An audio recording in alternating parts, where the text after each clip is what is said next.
When I look at these young actors with grey hair, so she googled saying that if you put garlic overnight, the mole is gonna fall off. So she did that, and next day she came with a burn. There are a lot of celebrities coming in. You can sweat daily, you can shower daily, you can be active, you can play your favorite games, you can travel, you can go swimming pool, nothing is gonna happen. If you actually have any doubts or any concerns about your hair, you go back and you'll not get to see those doctors. If you're comfortable being bald, it's different, but if you wanted to hide from your own family members, in movies you see for this role you have a longer nose, you have different kind of jawline, they make it for you. Taking Surya, his Anjan movie, there he's got this V-shaped hairline. But when it comes to Gen Z, I feel the social media has a major role to play. I'm seeing a lot of Gen Zs coming for beard transplant. So you'll not believe me, they're actually a celebrity couple, husband and wife. They're actually taking treatment at our same branch, but neither of them know the other person's on treatments.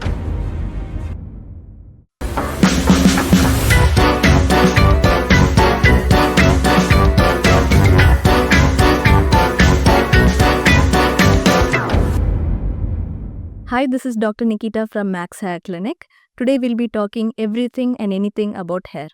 If you're concerned about the reasons for hair loss or hair transplant surgery, make sure you check out our previous 2 podcasts where I've explained in detail.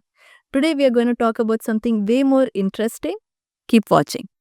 Doctor, in this era of quick fixes and DIY hacks, you focus on long lasting solutions. What's the harsh truth about home remedies that people often overlook?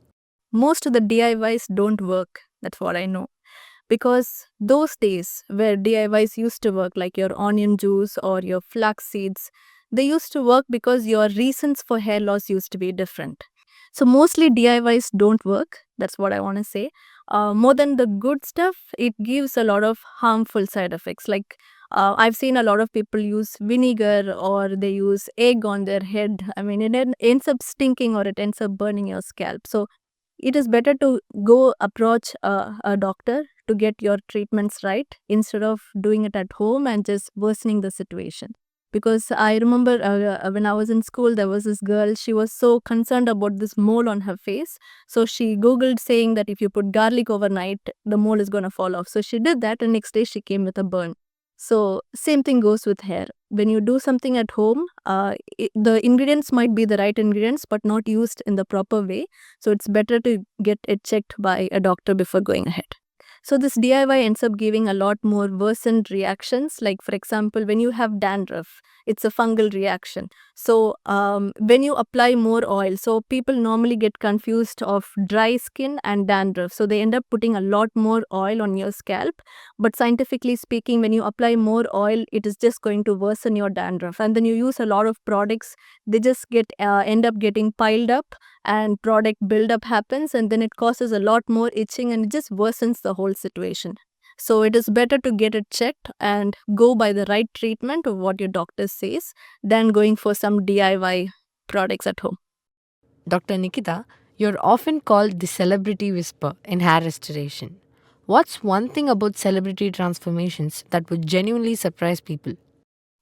Most of them are, you know, taken care of. So not everybody has thick, lustrous hair like what you see on the screen.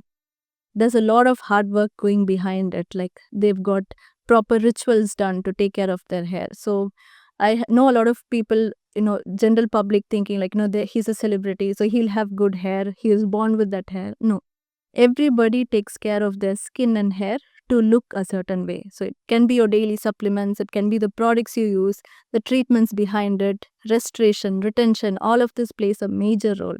So yes, there's no such thing as celebrity hair. It's just that the way you take care of your hair. So you're saying hair restoration isn't just about vanity anymore. It's a real tool for building confidence. Can you explain the shift? Definitely. Because I know a lot of people who are very comfortable with just being bald, but then it's majorly the society trying to pressure them, the peer pressure, and the way you have to look a certain way for this particular job. So it's just basically trying to boost your own self-confidence and self-esteem. That is major because it's not a disease. It's not like you're sick and getting treated. It's something you're doing to make yourself happy, either for yourself or for the people around you. So it's majorly for self esteem and confidence.